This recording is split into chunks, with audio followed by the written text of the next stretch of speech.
Welcome to another of my videos where I work through and explain A-level Physics multi-choice questions. If you want to try to answer this question yourself, pause the video now. If you got the answer A, well done. And if you want to hear my explanation of how I found the answer, please continue watching.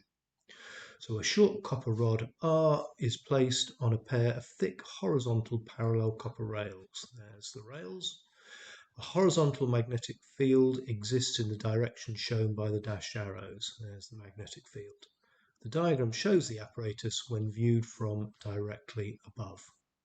When switch S is closed, R will tend to. So when switch S is closed, we'll get a current.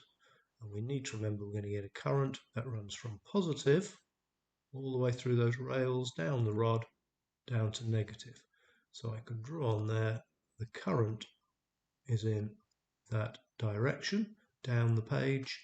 The magnetic field is running in that direction. So now it's a case of using Fleming's left-hand rule.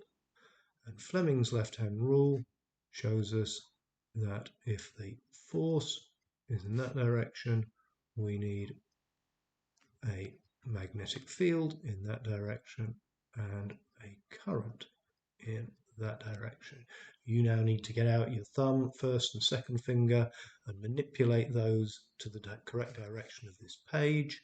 And if you do, you'll find that the force on the rail is pushing it out of the page or upwards from the rails.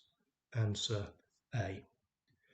If you found this useful, please subscribe, please press the like button, please share, and please watch more of them in the series. Thank you.